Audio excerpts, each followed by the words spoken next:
এতক্ষণ তো তোমরা দেখলে ওটা ছিল বাসে থাকাকালীন ভিডিও। তো আর এখন কিন্তু আমি একদম আমার বাড়ির রাস্তাতে ঢুকে গেছি, বাড়ির বলতে আমার বাবার বাড়ি। তো হঠাৎ করেই প্ল্যান হয়েছিল, তো চলে এসেছিলাম।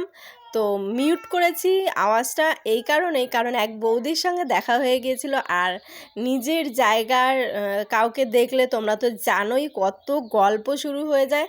আর দেখো রাস্তাটায় অনেক পুরনো পুরনো গাছ, এত সুন্দর লাগছিল দেখতে।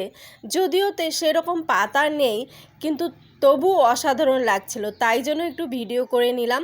আর এই রাস্তাটা কিন্তু অনেক পুরনো গাছ আছে, এখন কিন্তু আর পুরনো গাছ দেখাই যায় না রাস্তার সাইড দিয়ে। আর এই যে দেখছো, দেখো এখন কিন্তু আলুর টাইম, আর মাঠ ভর্তি কিন্তু এখন সবাই আলু তুলছে আর বস্তায় বস্তায় ভরে রেখেছে। আর ভুট্টাতেও কিন্তু ভর্তি, তোমরা ভিডিওটাতে দেখলেই যে প্রচুর প্রচুর ভুট্টা খেতে। চলে এসেছি বাড়িতে, বাবার বাড়িতে। এই যে আমাদের বাড়ি, এই যে মায়ের মন্দির। এবার ঢুকছি, দাঁড়াও দেখি সবাই কী করে। আমি না টোটালি না বলে এসছি, বলিনি যে আমি আসবো, চুপ করে এসছি।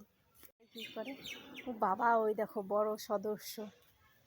ইয়ে, তুমি কি করো? তুমি কি করছো? কে আসলো দেখো তো, কে আসলো? এটা কে? মানি? মানি, তুমি কি করছো? মানি চলে আসছে, আসো আসো আসো। রোদে বসে আছো কেন? হ্যাঁ, তুমি রোদে বসে বসে কি করছো?